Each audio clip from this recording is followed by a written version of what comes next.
Okay.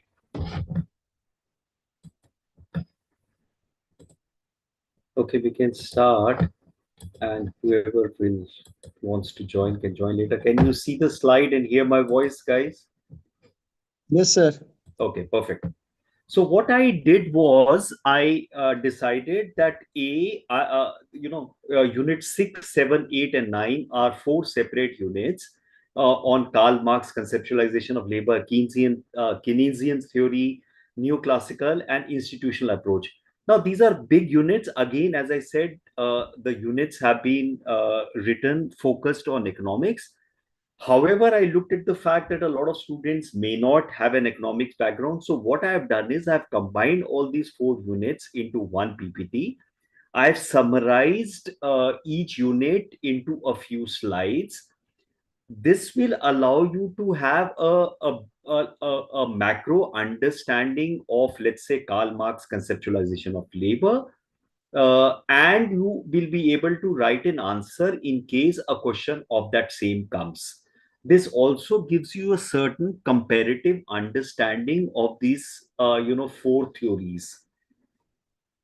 So I've kept it simple. Again, as I said, the key is if you can keep taking down keywords and you can elaborate on that. In case you want more information, you can, Google search or go through the SLM yourself. The SLM is, as I repeat, is extremely economics focused, has been written with an economic student in mind. So, if you are a non-economic student, you can get, overwhelmed with the economic language. So, I've kept simple. Again, I always start with getting a recap. As I said, uh, uh, largest factors of migration is the economic factor. And in economic factor, there is something called the push factor and something called the pull factor. So, what is the push factor? Poverty, low wages, high taxes, high unemployment, overpopulation, typically demonstrating or denoting the global south. And what are the pull factors? Demand for labor, high wages, welfare benefits, healthcare system, economic growth, technology, low cost of living, typically denoting the global north. And that is why more often than not, stereotypically we see a lot of migration happening from the global south to the global north. So this is a chart which summarizes why economics become very important and the reason why you are having MDI 7 and 8 on economics to be able to understand migration and then resultant diaspora formations.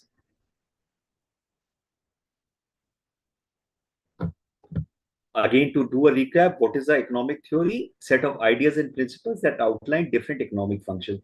Remember, economics is not a science. You cannot test out an economic theory in a lab. It happens in a real life scenario. More often than not, economic theories are formed based on the context or the time frame in which the economists make those theories. So when the industrial revolution came in, the classical economic theory came in, which was substituted by other theories, and so on and so forth. On the particular role, economics may employ this theory for different purpose, aim to describe particular phenomena, inflation, supply and demand, and why they occur. So it is kind of an economist studies what is happening and then try and explain. So for example, now economists are scrambling to kind of explain to the world what will happen with whatever is happening with America's tariffs on various countries, why these tariffs make sense or do not make sense, why there was a pause on the tariffs, why has US put 245% tariff on China and China has reciprocated, and all these things. Basis of capitalist economy is profit. Principle of production for profit, divide and a society divided into two classes: capitalists who owns the means of production and workers whose main asset is physical and mental power or labor. Labor, as we have defined, is not just manual labor. Any person doing any kind of work which is manual or intellectual is defined as labor. So, capitalist economy. And these are all the keywords that you use to craft an answer.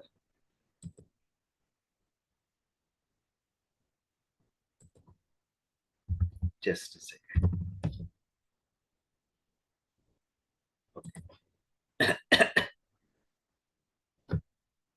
So, what we did last time was classical economics. Classical economics originated with the writing of William Petty of England, and Francois Quincey of France. Ideas concretized with Adam Smith and David Ricardo. These are some names you need not remember, or you can remember. Uh, Objective concept, classical, fundamentally different from the now dominant neoclassic, which is popularly called neoliberal economics today. So the neoclassical is now popularly known as neoliberal. All major questions of classical economies turn on the central notion of surplus. So this is what we studied last time on classical economics, central notion of surplus and how this surplus is generated, valued, distributed, and used by the social class for consumption or for investment. So classical is surplus. So if you use this mnemonics, in case you have a question which comes on any of the theories, you can answer those questions. Short notes, long questions, you can choose. So that is about classical economy. Let's look at now the Karl Marx and his notions of economy. Remember, Karl Marx economic theory also was a blueprint for a political ideology.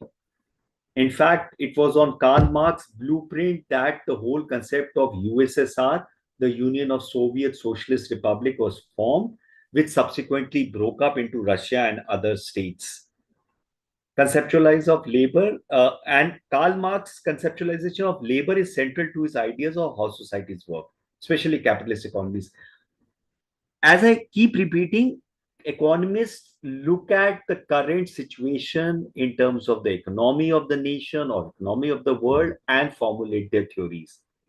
Marx believed that labor, the work people do, is the foundation of all value. So all value is generated out of the labor one does. That's the central notion.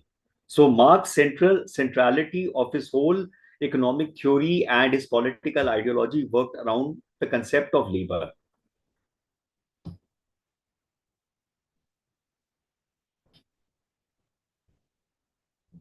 What he said was labor creates value. Value of any product is determined by the amount of labor, time, and effort it takes to produce it. It takes workers several hours to make a chair. That time is part of the value of the chair. So the labor put in work, which creates a product or a service, which creates a value. Capitalist society believe that workers are exploited by capitalists, people who own businesses. Workers sell labor in exchange for wages, but they create more value than what they are paid, which we can see now also. When you are paid a salary, there is a cost to the company. That cost your and what you deliver has to be obviously more to the cost to the company. Otherwise, you don't provide a value to the company. The difference between value workers produce and what they are paid for is called surplus value. So Marx's concept of labor was on surplus value. So while classical economics only talked about surplus, Marx talks about surplus value. Capitalists take this surplus value as profit.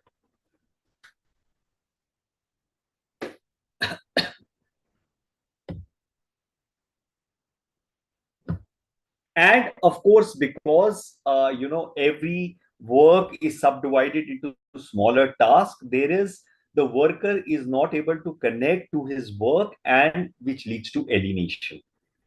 Feels disconnected from the products they create because they don't own them. So in initial traditional economy, when the artisan was doing a work, he used to be owning that work. Don't control the process of production, often don't find their work meaningful. Workers are just a small part of the big system and leads to a feeling of frustration or dissatisfaction. So he talks about labor. He talks about labor producing value. He talks about labor being exploited. And he talks about alienation of labor with work. And then talks about labor as a social activity. Labor is not just an individual activity, something that happens within a social context. The way people work, collaborate, and interact is influenced by the economic system they live in. In capitalism, focus on profit leads to competition and inequality. And that is why it is not only an economic theory, it is a political ideology. But in Marx's vision of a more just society, communism, labor would be cooperative and focused on people's need rather than making profit. This is what the whole concept or reason for formation of USSR happened. The workers revolted, and everything was held in a collective basis.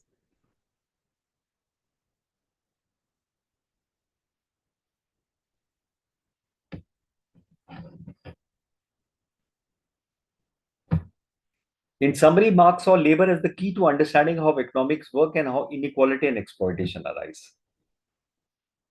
By changing the way labor is organized, society could become more fair and equal. So he was more about fair and equal, which is what the socialist model of society got formulated. As I said, a political ideology.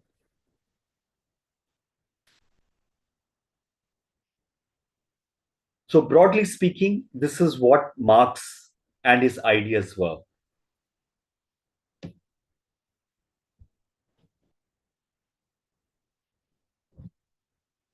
So let's look at the next economist, Keynesian. You can a lot of people say as Keynes, and it is pronounced as Keynesian theory of wages and employment. Keynesian theory came during the time of the Great Depression, 1930. The Great Depression was when the Wall Street or the share market of US plummeted.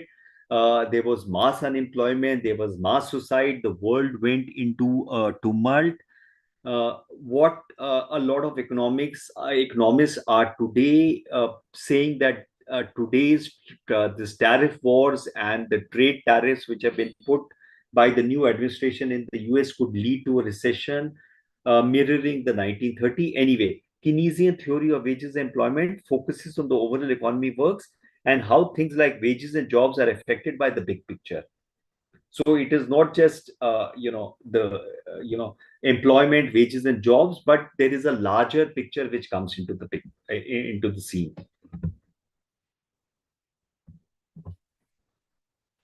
Keynesian theory talks about total demand. Total demand drives employment. Total demand for goods and services and economy, called aggregate demand, is the main factor which determines employment levels. Now, aggregate demand is a sum of demand of government and private, and more often than not, government always the state is much bigger than individuals. So the biggest producer of aggregate demand is the government. If people are spending more money demanding goods and services, then we need to produce more, which means they will hire more workers.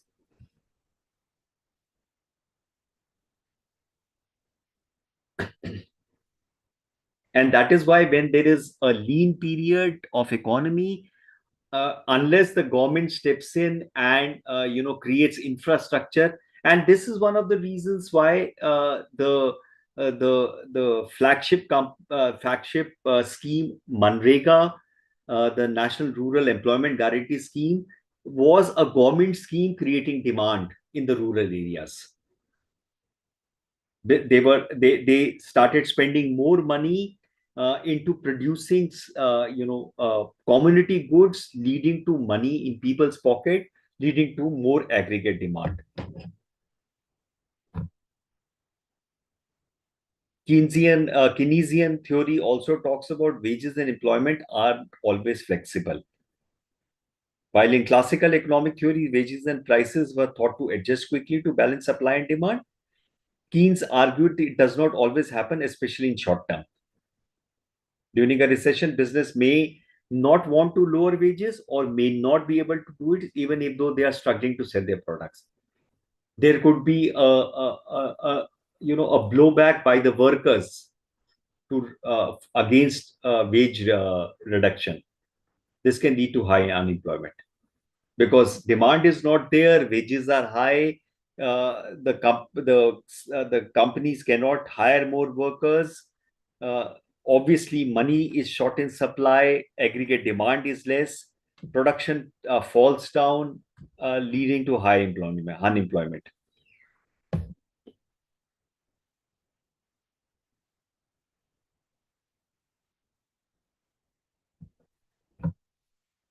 Unemployment can happen even with too high wages. If workers are paid more, they will automatically get more jobs, because it does not mean that if you are paid more, will the aggregate demand increase. In fact, if workers' wages are too low, people won't have enough money, which is what is happening, for example, in the Indian economy today. Why is the aggregate demand dropping? Why is the demand for two-wheelers, four-wheelers low? Because people do not have money in their pocket. If demand falls, businesses cut back on production, lay off workers, leading to unemployment, which is also one of the reasons why there's a high unemployment in the Indian economy today.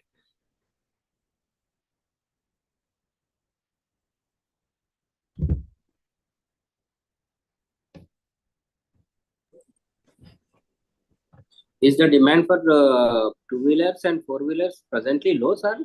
Yes. Why don't you just Google while we are talking? And you will come across news item where unsold inventory of four-wheelers, the demand for two-wheelers has also gone down. If you Google, you will come across news items. Okay, sir. But I think the situation is somewhat opposite to what we are discussing actually. Okay, I'll check. But as we go through the papers, I believe demand is more, sir. Every second guy is having a two-wheeler or four-wheeler. That's what, Sanjeev, our understanding or our picture of the world is extremely narrow because our data sets are very narrow.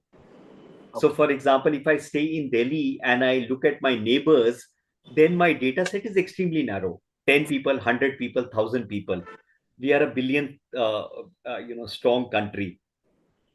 So, inevitably, we are not able to get the exact picture, because unless we have the exact. So why don't you Google and check it out? Yes. Yes. And always cross check, because also remember that the way, and it's not just India, across the world, please understand, the media is always used to get a better picture, because if you get too much of a negative picture also, that adds to the public sentiment. So obviously there is unemployment in terms of various percentages. What we are studying in, for example, in MDI 8 is in terms of jobless growth in India since the 2000s. So there is employment, but there is also a simultaneous growth, but that growth is not commensurate with the number of jobs that is required. So you come across news items that there is a clerk job available for which PhDs are applying, because obviously, and once we see how the way production processes are changing in MDI 8 world over. See, India is not unique. World over, when production processes change, the labor organization and the labor processes also change. The way the work is defined is also changed, leading to adjustments in various ways. Okay, you can keep Googling while I carry on further. We can talk about it at the end of the class. Now, role of the government, again, as I said, Keynesian theory talked about, was formulated during the 30s when there was a Great Depression, and Keynes came out with the policy formulation that the market should not be allowed to be free. There needs to be some amount of government intervention. And if you see in the 2008 financial crisis, when Lehman Brothers and other institutions collapsed in the US, governments came in to give a financial bailout. So the governments have not let the market just be free in terms of supply demand. There is government intervention at each stage. believe that when economy is trouble, government should step in. If private businesses aren't spending enough, the government can spend money to create demand, involve public projects like building infrastructure. What I was talking about, Manrega, this was one way to create, to create aggregate demand in the rural areas. Make products, make projects, community-based projects, so that people can be assured of employment, get money in the pocket, and increase demand.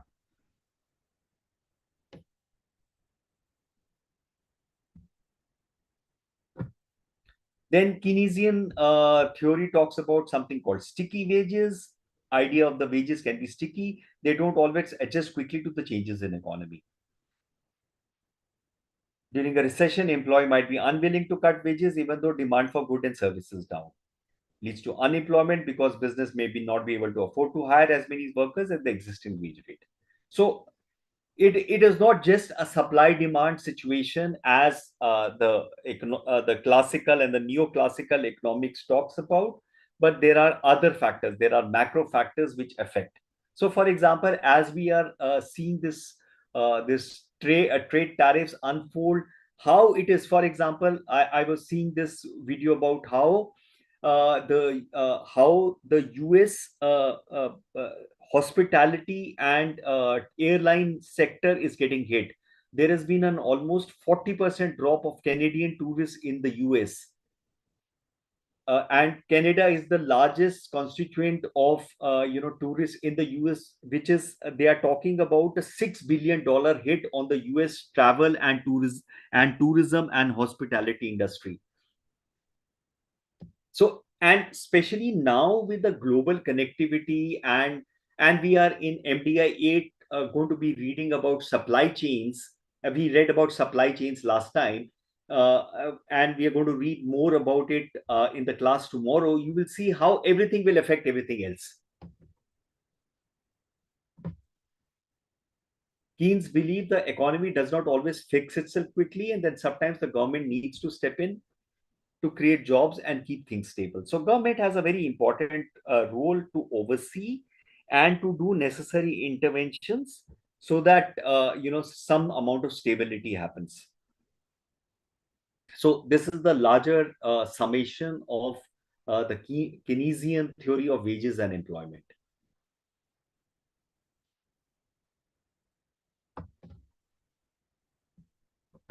Then let me come to the next theory, which is the neoclassical approach to theory. So initially we read the classical theory. Classical theory, as I said, centralizes the central notion of classical theory is about surplus, about that surplus, how that surplus is created, how it is distributed. Whereas the neoclassical theory talks about supply and demand. How workers, laborers, and employers, capitalists or firms interact in the marketplace. So neoclassical is about supply and demand. In the neoclassical approach, labor as a commodity, like any other commodity, like goods or service. Also, as I had told you earlier in the earlier classes, since industrial revolution, which was the baseline, which was the starting point, economists and policymakers and capitalists have been trying to figure out how to categorize labor, because labor is an embodiment of human being. It's kind of it cannot be categorized like land and capital, which are numbers. So people have been trying their best how to categorize labor, and so in neoclassical, labor is put as a commodity. Workers supply their time, labor, time, and effort in exchange for wages. On the other side, employers demand labor because they need workers to produce goods and services. As simple, supply and demand. So neoclassical is totally about supply and demand.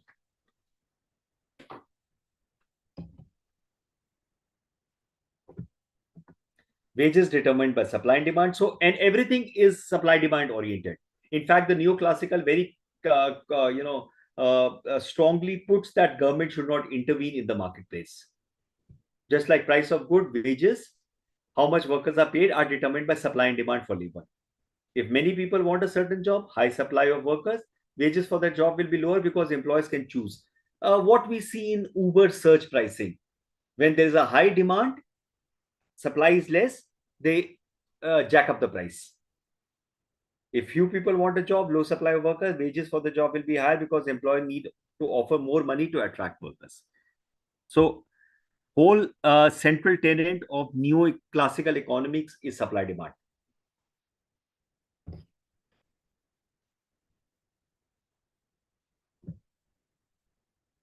In a perfectly functioning labor market, wages will adjust to the point where number of workers willing to work at certain wages matches the number of jobs. This is called equilibrium.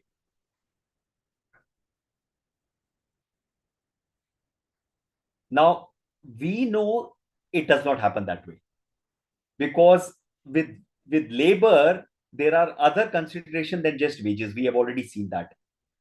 Like, for example, in migration, it's not always a better wage which might attract a worker to go to migrate. There are other considerations. There are social considerations. But neoclassical talks about supply demand. This is called equilibrium of labor market. If there's a shortage of worker in a particular field, I take job, wages in that field will rise until more people are willing to take the job. If there's a surplus of worker, wages will fall until number of workers matches the number of jobs available. So everything about neoclassical is about supply demand.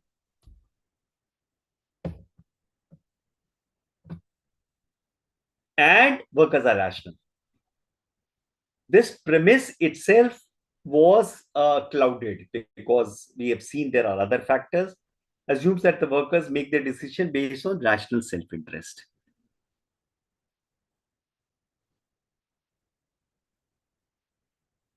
Workers will choose jobs that offer the best combination of wages, working conditions, and benefits, which we have also seen may or may not be true. If wages are high in one job, workers will shift to that job, balancing the labor market.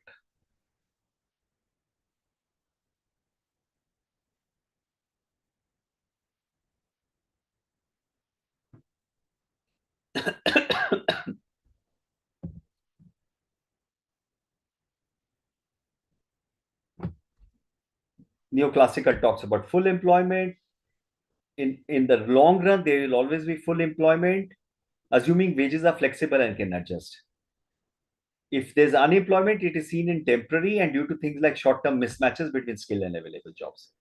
So what it says is that the market has an ability to find a balance.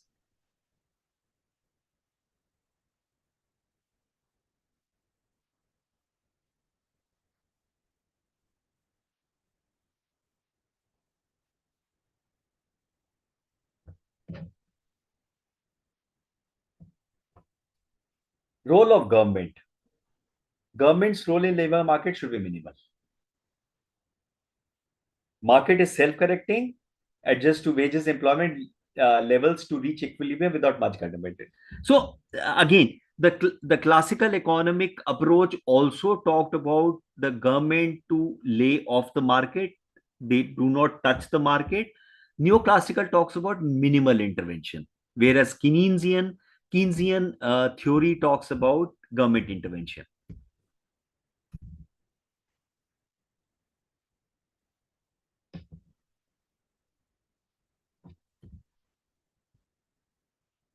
Wages and employment, supply and demand in a competitive labor market where workers and employers make decisions based on their own self-interest.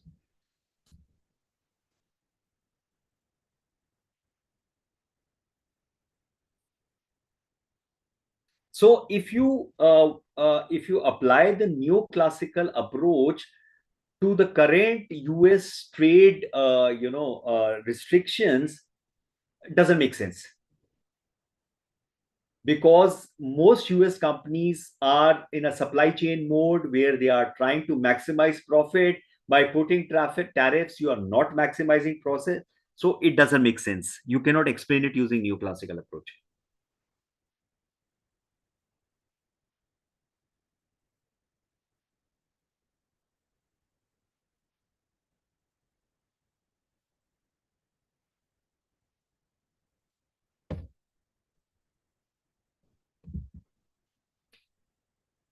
So then the final, theory we talk about is institutions.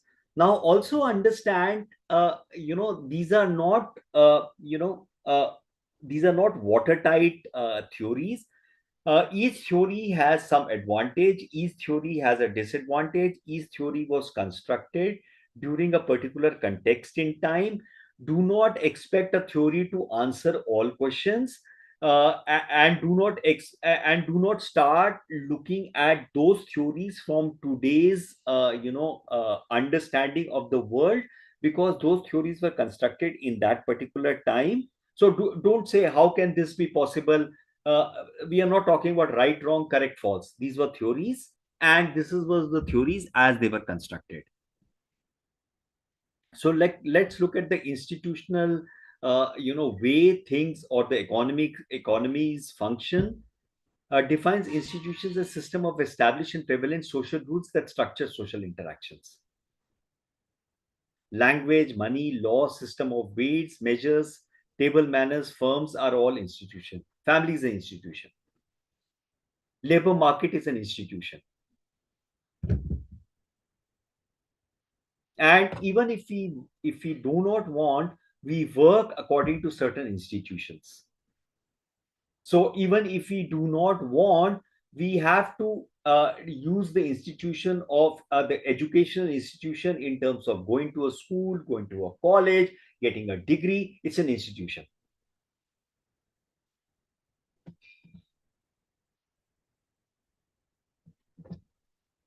Institutions are also formal and informal.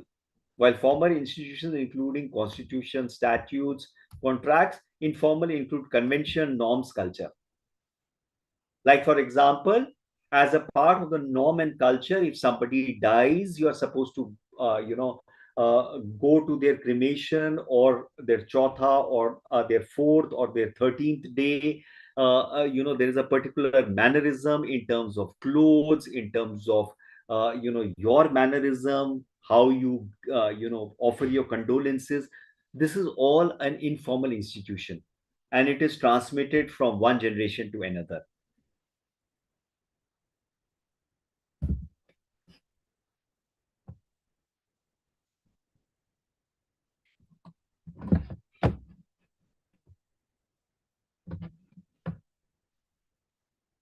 While neoclassic economics talks about individual and a free market, institutional economics says that everything is embedded within the institutional context, such as law, social structures, and norms. So neoclassic is individuals, whereas institutional economics is institutions.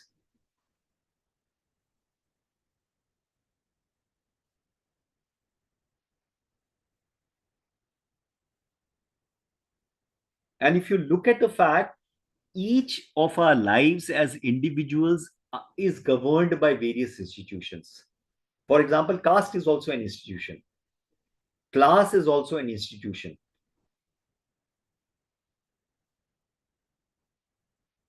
The way social structure is formed, the way we operate, the norms that are expected out of us, these are all institutions. Now, institutional economics also, there was an old and a new. So what is the old and the new? Old institutional economics more about understanding institutions qualitatively and historically, while new institutional economics applies more to quantitative methods to analyze how institutions functions and affect in economic performance.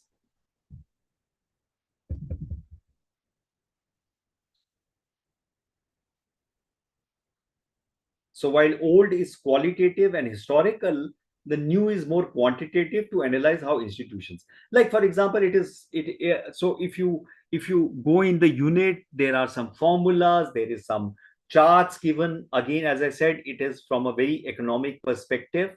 Unless you are an economic student, please do not delve into it.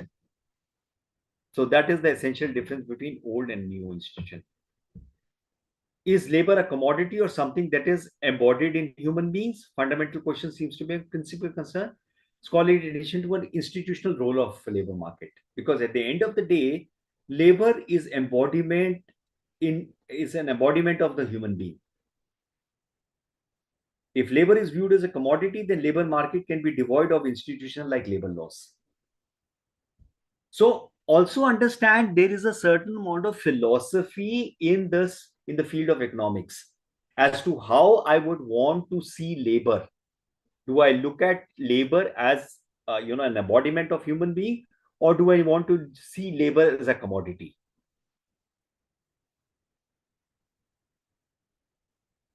If embodiment of human being, then the institution of labor market talks about labor laws.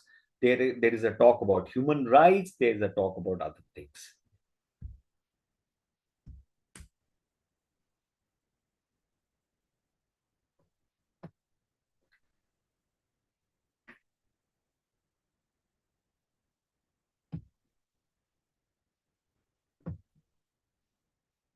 New classical economics conceptualize labor as an exchangeable commodity.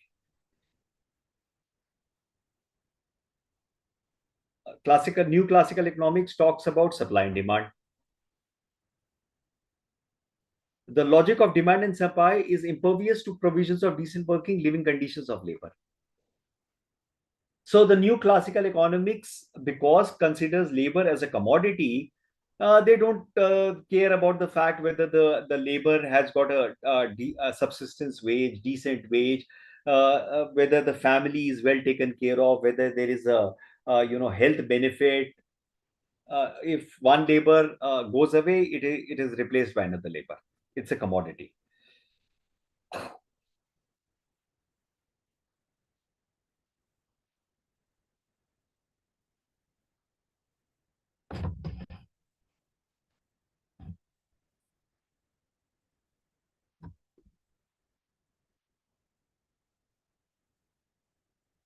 Unlike classical theory, neoclassical emphasizes the subjective value of goods and services. Value of good is determined by an individual preference and utility rather than this complicates a little bit in terms of now neoclassical, remember, came out later. So obviously they are talking about individuals preference and utility rather than labor required to produce it. So initially it was how much labor was required to produce it, but now it is that value is also determined by preferences and utility. So a diamond has a more value than possibly a chair because individual's preference and utility for diamond has a different value compared to the preference and utility for a chair. So it's subjective.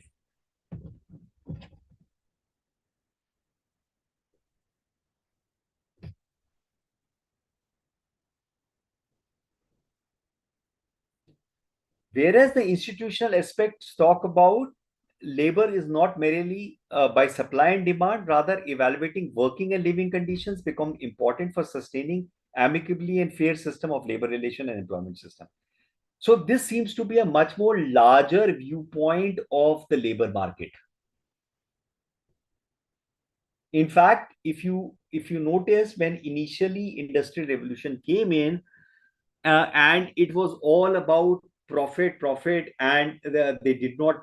In fact, the UK actively brought laws in terms of preventing people from unionizing. There was no government intervention. The capitalists were only involved in making profit, surplus, and the working conditions were horrible. As human beings evolved and there was this discussion about human beings and human rights, it also happened that fair conditions, a fair wage institution to facilitate and sustain industrial relation system that foster inclusive and sustainable economic growth. In fact, when we see modes of production in MDI 8, we will see that we are almost going through a cyclic point where we are almost coming back into let the supply and demand handle it.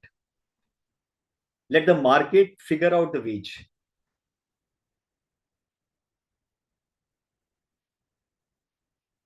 And in fact, one of the reasons why the supply and demand, why this global supply chains formed, because the institutions in the global south, like Asian countries, were weak. So it was easy for capitalists to push down wages and to push down, living conditions, just to get a more value on their product. More surplus value could be generated so that the capitalists could make more profit.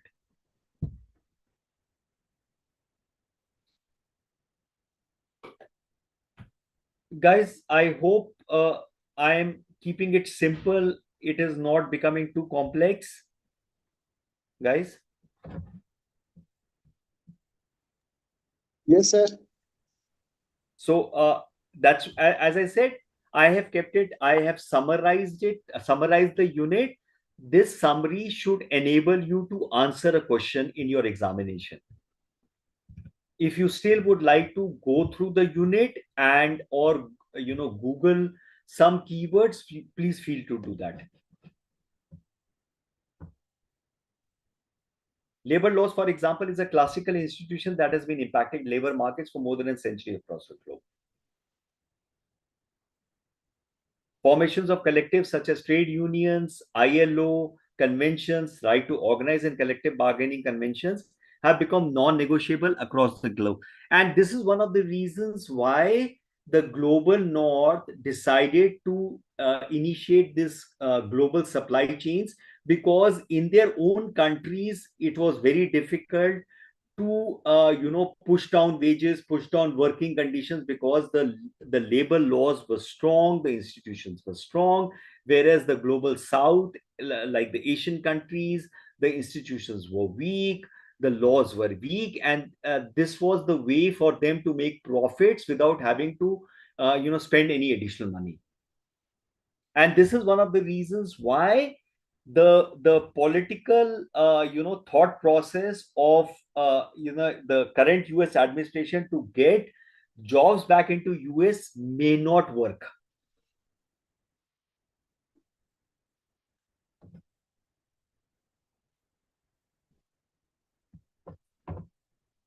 The phrase right to work was coined by French socialist leader Louis Blanc during the time of social. So, as I also say that the world is everything in the world is cyclic. We have gone through a particular phase in the cycle. We've reached a particular point, and then we seem to be going back in terms of, everything that was achieved. During the wake of 1846 financial crisis, which led to the French Revolution later on. Right has gained importance as one of the human right. The whole concept of all these rights gained with the concept of human rights for maintaining a decent standard of living. This all will fall under the institutional aspects of labor market.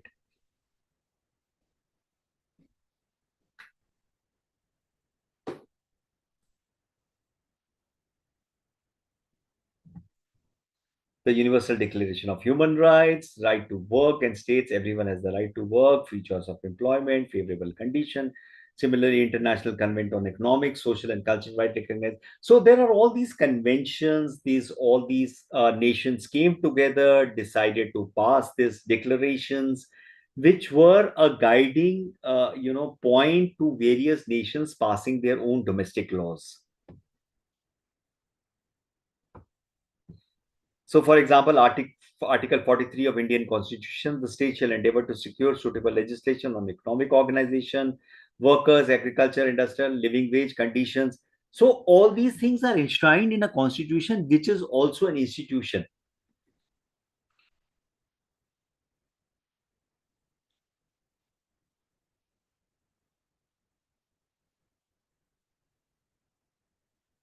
So, based on international conventions, declarations, individual nations have passed laws enshrined in their constitution. These are various acts to protect actually, not protest. Protect the right of labor, Trade Union Act, Minimum Wages Act, Child Labor Prohibition Act, Bonded Labor Act, and we shall see how in MDI 8 how the capitalists or the governments over a period of time have been bypassing these laws by a different model of production. With the bypassing of, with the changes in production, then the various parties are able to contravene these laws.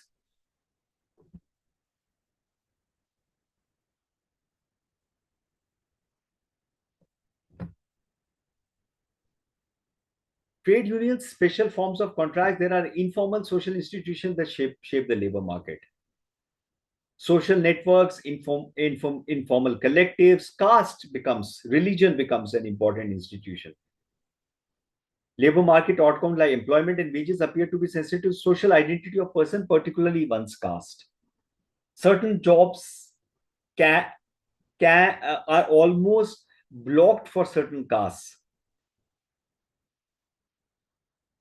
So that is how the role of institution works in the labor market. And remember, while the neoclassical theory speaks in a very theoretical way, when that theory starts working in the messy real world, there are many other considerations which come in.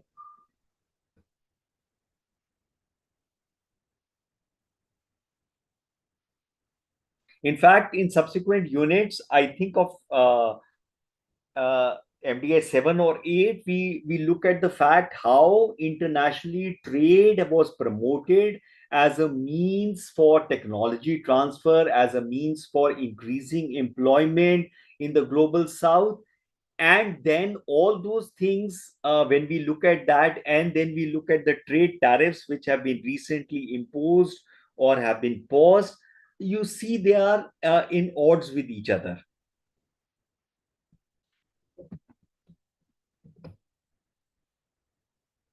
Identities like caste appear to account for discrimination in the Indian labor market, evidence for discrimination against women in the Indian labor market. Women are increasingly being absorbed in the informal sector, employed in particular kinds of service sector. Tomorrow in MTI 8, we will look at how the whole Indian production system has become contractualized, informalized, flexible.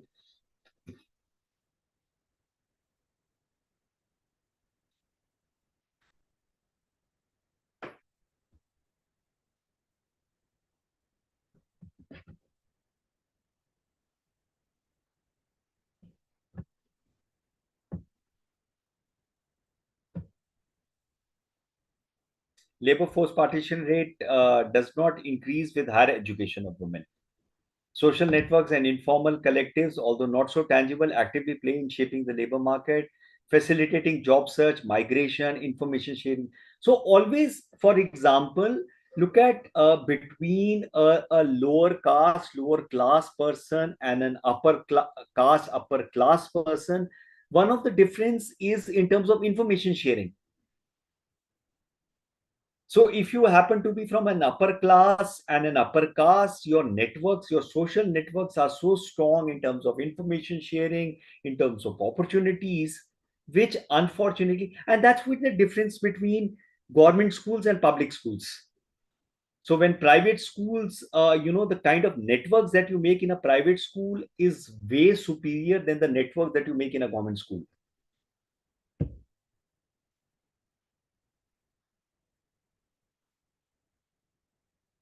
It's a part of the institutions in the labor market. Trajectories. So, for example, the unit talks about two economic systems, England and Portugal. And study by North.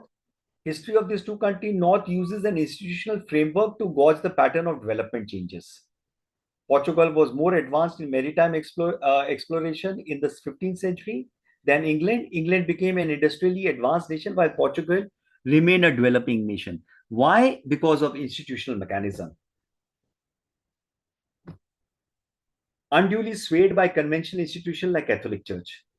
State and church were embedded with each other. In fact, one of the reasons why India was much more liberal over history was this embeddedness of the church and the state. the state was more secular. Throughout history, the Indian state has always been secular. When I say church, the church means the religious institution. This lackadaisical institutional changes in Portugal coexisted with feudal inclined property rights, less evolved knowledge system, and slow emergence of capitalist class. Whereas in England, they were able to break out. Because remember, England came onto the Protestant, mode of Christianity. There was a great tumult which happened. They were able to break out of the church.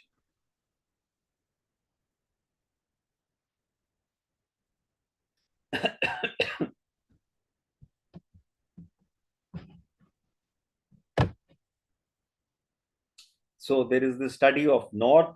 So in case you have a question on institutional mechanism, you can always give the example of Portugal and England. England presents a scenario of sustained economic growth emanated from changes in formal and informal institutions. Innovate a bicameral parliamentary democratic system, reformative changes in property rights in the country, and enterprising capitalist class, which led to the start of the Industrial Revolution.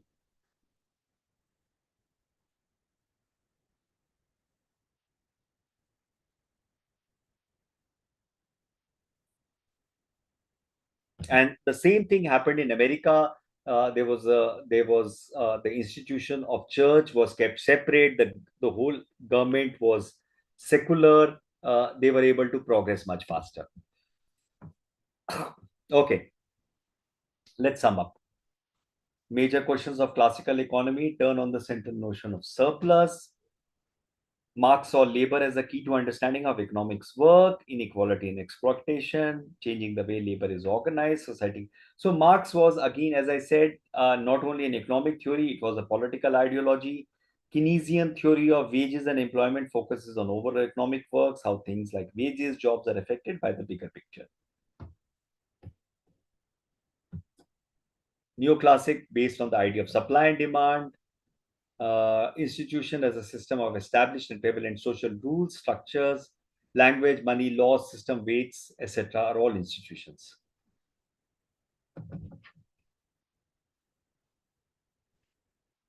Labor laws is a classic institution that has been impacting labor markets for more than a century. Formation and coverage of labor laws varies across countries. There is a collective like trade unions, labor movements, ILO. In fact, we will see in MDI 8 how labor unions, which initially were very strong, went into disuse, are again coming back into vogue. People are organizing themselves into unions. There are some references. I picked up some references. Each unit has its own references in case you want to see that. Okay, let me stop. Let me switch on the video. Hi guys, any questions? I hope I have been able to summarize each unit. Again, as I said, in case you want to read more and you're an economics student, you can go and see the unit. It has a lot of economic focused things. What I have done in this PPT is have allowed you to summarize to be able to write an answer.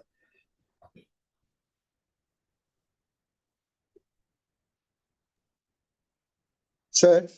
Yes, Gurpreet. Sir, thank you so much. It was in very simple form, but my clarification is regarding new classical theory, sir. Okay. Sir, as we study today, it is primarily based on the supply and demand. Correct. And what about the role of, sir, other factors like labor laws, labor policies? We just discussed labor unions.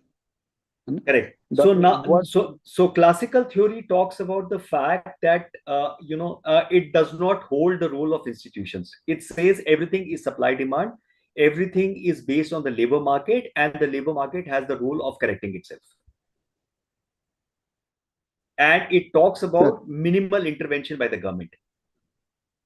So if government does not intervene, does not create any law, the market will take care of itself. Okay, sir. Okay. So again, as I said, Gurpreet, Unfortunately, what happens is when I start looking at a theory which was set in, let's say, 18th century, 19th century, or 20th century, I start looking at the theory from today's time picture. Don't look at it from today's time picture. Look at just the theory.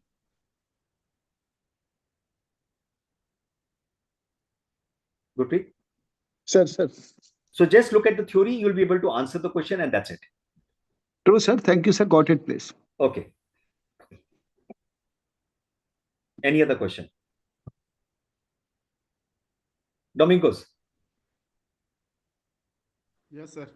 was it simple enough, or did I complicate too much? Little bit, but I will review again. Okay. So Yeah. what, again, as I said, do not try in terms of think in terms of comparative.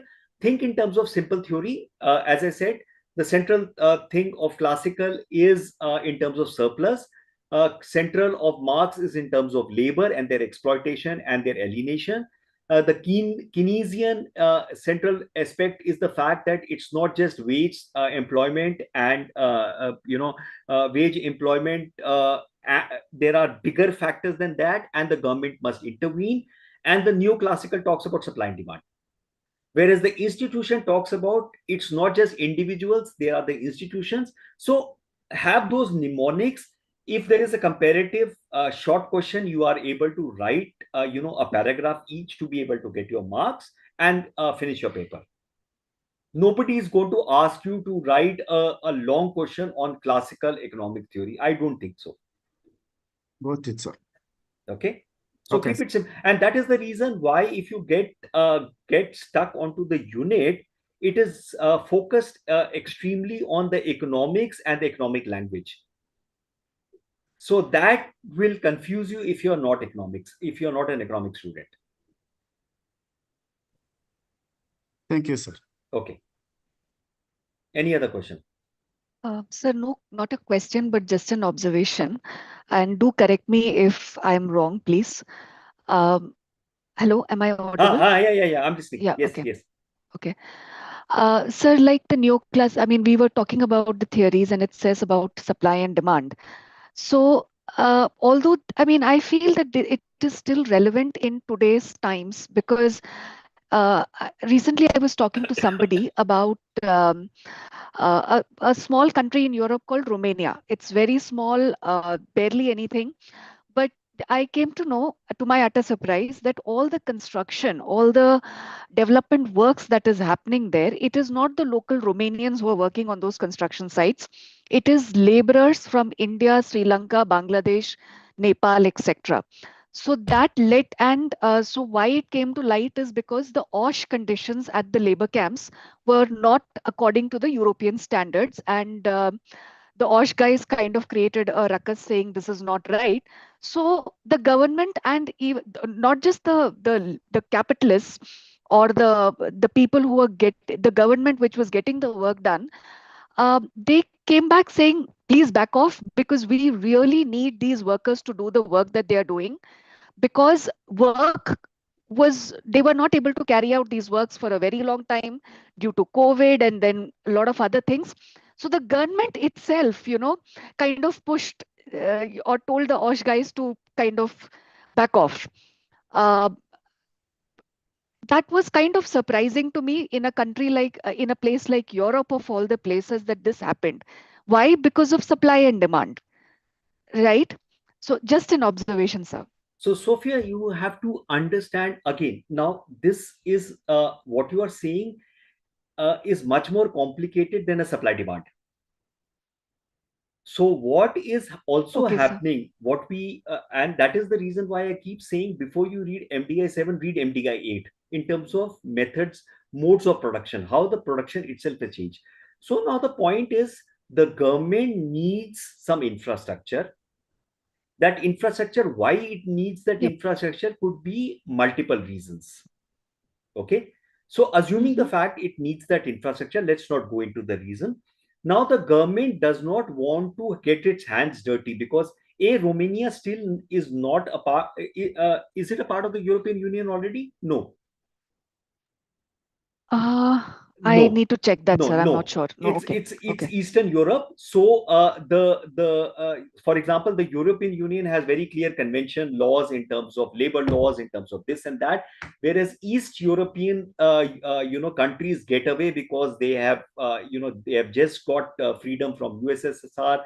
The laws are Okay. lax and so Hmm. and so. And Hmm. that's one of the reasons Okay. why there's a lot of human trafficking from East European nations, because they'll become a transit point. The laws are lax, Okay. and Okay. there is not an oversee like the European Union has become a common market, so there is much Hmm. more uniformity in terms of law and their implementation and all this stuff. So what the government is doing is, it needs something, for what I do not know, but it does not want to get its hands dirty. So what they do is, they have this third party contractors who in turn get this labor out of those recruitment schemes. I won't be even knowing whether these laborers are genuine laborers or they are trafficked workers, because nobody knows. There is no way to figure that Hmm. out. Hmm. Now, because these are third party recruiters, the government says my hands are tied. These are third party recruiters, and obviously, flexibilization of work, informalization of work in terms of contractual basis. What we had in terms of indentured laborers, the British Hmm. government got these people to get people to indenture. Basically, they were a contract, but because the laborers were illiterate, they did not know what they were entering. And they were almost like bonded laborers and slavery, and the British government had nothing to do with it. But on paper, the British government had abolished slavery. Okay. So, Yes, sir. so understand, it's not as simple as supply and demand. There are many other engines which work together. Hmm.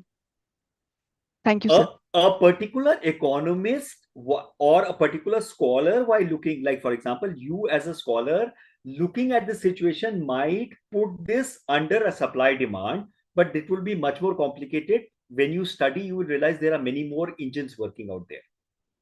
Sophia? Yes. Thank you, sir. Okay. Any other questions? Okay. So in case, Sanjeev,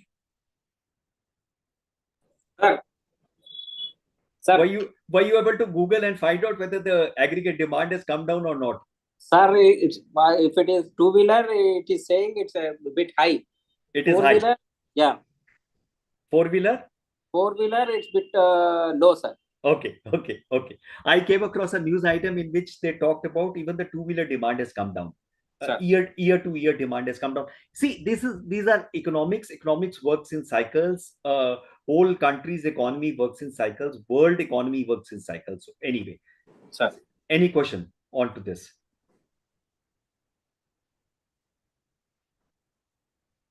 Sir, what Miss Sophia just now has mentioned about the Romanian example, it might be due to the fact that the local populace might not be having the expertise or the required skills to, to do that work, and they are depending on the, migrants. Sanjeev, if it's a construction work, there is not too much of skill required for construction work, but more often than not, immigrants are always brought in for depressing wages and to make more profits. More often than not. Okay. For example, when Qatar organized the World Cup, Qatar definitely would not have that kind of a local workforce, because it's a very small country. It's a desert. You need people from outside. But immigrants primarily run the economy in terms of lower wages. You can push them into not if America would try to give the kind of wages they give to Indians, Bangladeshis, or Chinese, their people will protest. Yeah. So but the fact is that we can also say that there might be some missing that skill might be missing. Sanjeev, unless you do more research, you cannot figure it out quite what is the reason. Obviously, there are multiple reasons. As I keep saying, there is no one engine which works. There are multiple engines which work, which needs to figure out what it is. Sir.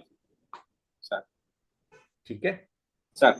Okay. So have a wonderful rest of the sessions. I'll meet you tomorrow at 12:30 with MDI 8, where again I'm combining, I think, unit 4, 5, 6, which is Indian economy and how the whole production system in India has changed. Bye, guys. Then see you. Thank you, sir. Thank you, Thank you, sir. sir.